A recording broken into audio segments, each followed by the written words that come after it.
Mesdames et messieurs, bonjour. Vous êtes sur les langues africains et vous avez bien raison. Aujourd'hui, nous nous intéressons à ce qui se passe au Mali. Depuis plusieurs jours, des combats violents entre le JNIM, le groupe de soutien à l'islam et aux musulmans, classent des attaques coordonnées avec les rebelles de la Zawad, des attaques qui font très mal à l'armée malienne. Et ne fût-ce que le week-end dernier, on a signalé une attaque contre le village de Kouakourou dans le centre du pays. Les rebelles du Djinim auraient réussi à repousser l'armée malienne et à prendre le camp militaire de Kouakourou. Résultat, les habitants de ce village de Kouakourou, 5000 au total, ont été priés de vider les lieux. Ça veut dire que 5000 habitants du Mali sont maintenant déplacés internes. Ils se sont réfugiés dans les villages environnants où ils sont pris en charge soit par les habitants locaux ou sur le plan de la solidarité nationale, soit par les autorités. Et l'armée malienne tente depuis une semaine à reprendre ce village de Kouakourou, jusqu'à présent sans succès. Plusieurs convois ont été d'ailleurs tombés, ou sont d'ailleurs tombés dans des embuscades tendues par les rebelles. Et il faut signaler bien sûr que l'armée est appuyée dans ces opérations, dans ces opérations de contre-attaque par les Russes d'Africa Corps. Ces combattants russes qui sont là pour prêter main forte à l'armée. Mais jusqu'à présent, bien sûr, sans succès. Ce qui, quand même, pose un certain nombre de questions.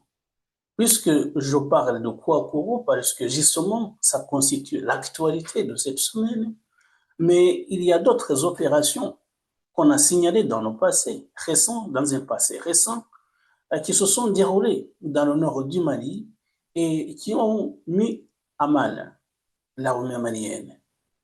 Bien sûr, cela rentre dans la ligne de compte de cette guerre qui n'en finit pas, qui a fait beaucoup de dégâts matériels et humains. Et on se demande comment cela va finir. Il y en a même qui pensent, qui osent penser, que les rebelles seraient maintenant en capacité de reprendre la capitale, Bamako. On n'en est pas encore là. L'armée a toutes ses capacités, mais tout de même, ces opérations qui sont menées, qui sont lancées avec un succès déconcertant, posent un certain nombre de questions. On se demande comment l'armée malienne va s'en prendre pour reprendre le contrôle. C'est un peu inquiétant. C'est inquiétant surtout que maintenant, avec la création de l'Alliance des États du Sahel, on avait parlé d'un programme commun. Ça veut dire de mutualisation des forces en vue de défendre ensemble le territoire de l'AES, de cette confédération de l'Alliance des États du Sahel. Jusqu'à présent, on ne voit pas le résultat. On ne voit pas l'armée burkinabé, on ne voit pas l'armée du Niger sur le terrain pour repousser les assauts du Djinim et des rebelles du FLA, des rebelles de l'Azawad. C'est tout de même déconcertant. Déconcertant et la situation est très sérieuse. C'est bien que maintenant, le Mali, qui en est également conscient, je parle du gouvernement du Mali qui en est conscient, serait en contact avec les États-Unis. Les États-Unis seraient prêts à lancer des frappes contre les rebelles du nord du Mali, le Djinim, et les rebelles de l'Azawad. Ça veut dire que l'armée malienne, le gouvernement malien tout de même, s'est senti dans l'obligation de demander le concours des États-Unis d'Amérique, ce qui a été fait, disons, dans le secret, puisque ce n'est pas le Mali qui a communiqué là-dessus, mais c'est plutôt les États-Unis. On a vu justement avant-hier le ministre malien des Affaires étrangères, Abdoulaye Diop, qui dit que ils attendent. Ça veut dire les autorités maliennes attendent que ce que vont faire les États-Unis soit fait dans le cadre de la souveraineté, dans le respect de la souveraineté du Mali. Ce qui ne veut absolument rien dire, puisque bien sûr, vous avez besoin de la force de frappe des États-Unis. Ça veut dire, si vous posez cette condition, d'ailleurs qui est floue, qui n'est pas très compréhensible, ça veut dire peut-être c'est pour tout simplement communiquer afin que la population ou l'opinion nationale et internationale comprennent que vous ne vous mettez pas sous la dépendance des États-Unis. Vous savez qu'il y avait un contingent militaire des États-Unis. Les États-Unis avaient des forces stationnées au Mali, comme la France d'ailleurs, justement dans le cadre de la sécurité. Il y avait un partenariat stratégique pour maintenir la sécurité dans cette région, mais avec l'arrivée au pouvoir du régime actuel, les armées étrangères ont été priées de partir. Et elles sont parties. Les Français sont partis et les Américains sont partis. Sur fond de négociations, sur fond également de mésententes, parce que le nouveau pouvoir voulait prendre en main la sécurité de son pays, ce qui est légitime, bien entendu. Mais maintenant, si maintenant le pouvoir veut faire recours encore une fois aux États-Unis, ça veut dire qu'ils se sont diminués, ils se sont en position de faiblesse et au lieu de voir les rebelles prendre le pays, il faudrait tout de même, de deux mots, on choisit le moindre. Au lieu de voir les rebelles prendre la capitale Bamako, il faudrait que les États-Unis viennent prêter main forte à l'armée malienne. Jusqu'à présent, on ne parlait que des frappes, bien sûr. Il n'y a pas de troupes au sol qui seraient annoncées.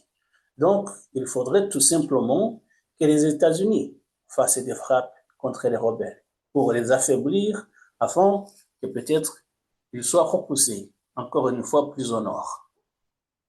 C'est ce que les États-Unis ont fait au Nigeria. Ils ont frappé les rebelles, les djihadistes de Boko Haram, qui également font beaucoup de dégâts au Nigeria, surtout contre les habitants de confession chrétienne. Mais maintenant, il s'agit d'une véritable guerre ouverte entre deux armées.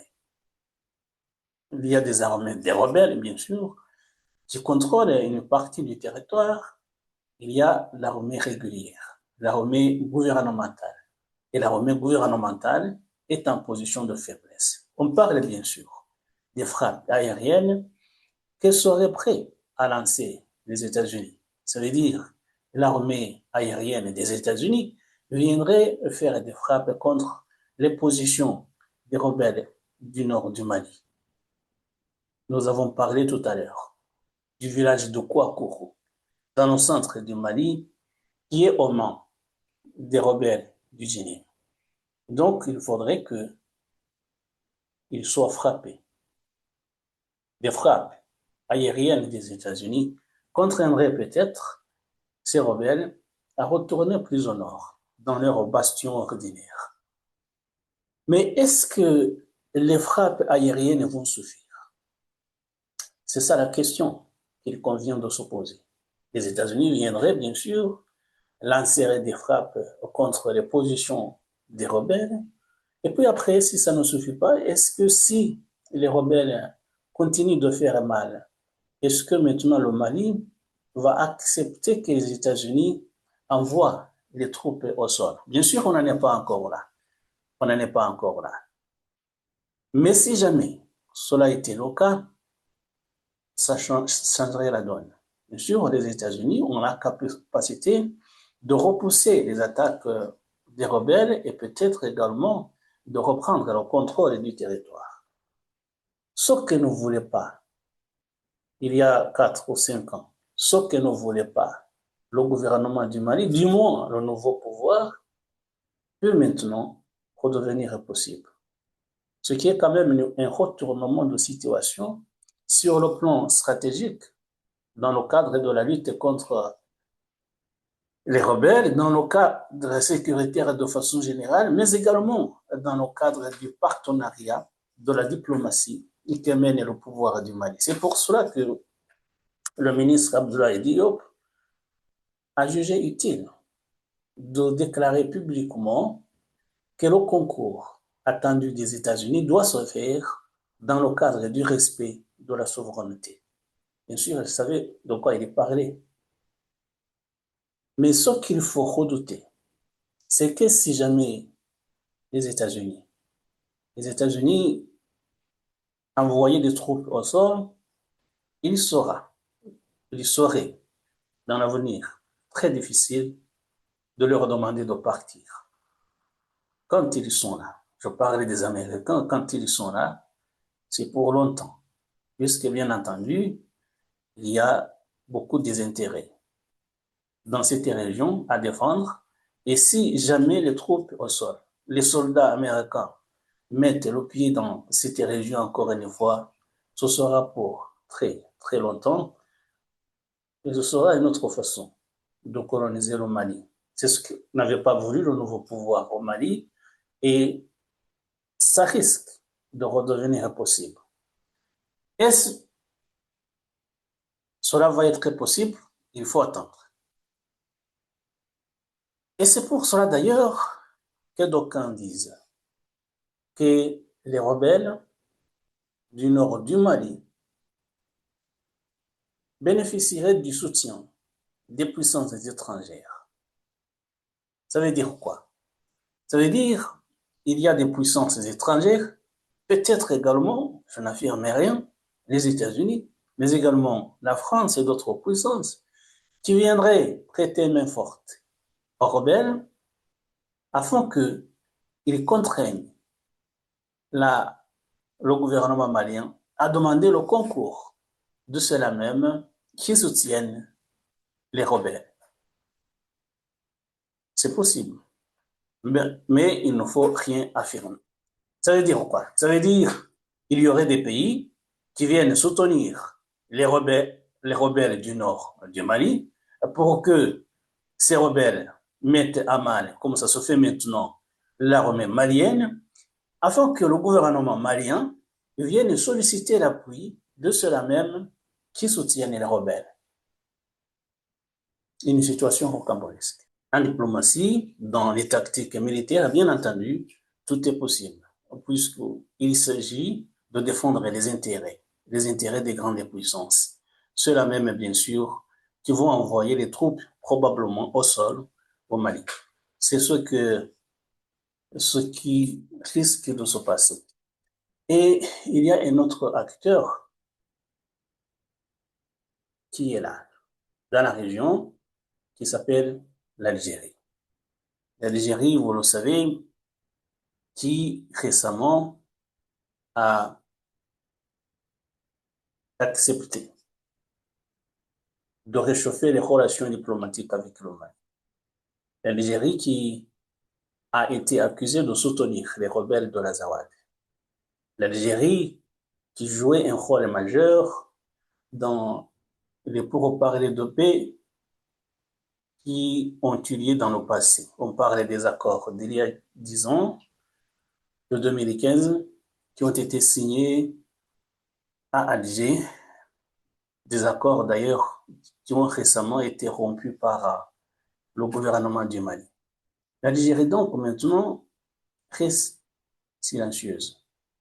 L'Algérie ne s'exprime pas sur la situation actuelle. Je parle des récentes opérations militaires lancées par les rebelles du Nord, lancées par les rebelles du FLA et les rebelles du Djinnim. Et donc l'Algérie a gardé le silence. Depuis qu'elle a réchauffé les relations avec Bamako, l'Algérie ne s'exprime pas. Et pourtant, elle pourrait, maintenant que les relations sont au beau fixe entre Bamako et Alger, il faudrait que l'Algérie joue un rôle majeur dans le retour, du moins le retour de la paix dans le Nord. Et ça va se faire dans le cadre des accords de paix encore une fois. On ne peut pas savoir. On ne peut pas savoir, bien sûr, puisque l'Algérie reste silencieuse. On ne sait pas s'il y a des tractations entre Bamako et Alger, mais il faudrait que l'Algérie, justement, joue un rôle dans le retour, dans le contrôle, dans la maîtrise de la situation dans le nord du pays maintenant, qui semble totalement contrôlée par les rebelles. Et donc, pourquoi j'évoque l'Algérie? C'est que je ne comprends pas. Pourquoi le Mali a été en pourparlers avec les États-Unis pour qu'ils viennent frapper les rebelles, alors que l'Algérie peut-être aurait joué un rôle plus positif.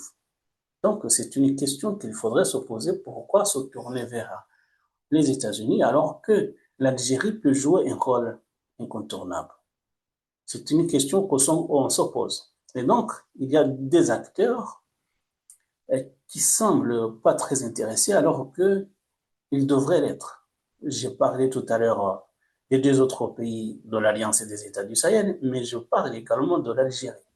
Et il faudrait que les États du Sahel, il faudrait également que l'Algérie, ça veut dire ces quatre pays, se mettent ensemble et discutent de la façon la plus concrète du retour de la paix dans le nord du pays, dans le nord du Mali essentiellement. Et je ne comprends pas pourquoi on a fait appel aux États-Unis alors qu'il y a des voisins qui devraient normalement aider à calmer la situation. C'est une interrogation à avoir. Mais ce que je voulais dire aujourd'hui, justement, c'est ce développement de la guerre au Mali, ça veut dire l'intensification des opérations militaires de la part des rebelles, les États-Unis qui devraient maintenant entrer en jeu en frappant les positions des rebelles, et puis maintenant l'Algérie qui semble n'est pas intéressée, comme les deux autres pays de l'Alliance des États du Sahel, alors que ce sont des voisins qui devraient normalement jouer un rôle majeur dans le retour de la paix dans cette région. Et voilà, mesdames et messieurs, merci encore une fois de nous avoir prêté attention et à très bientôt pour d'autres sujets. Au revoir et bon week-end.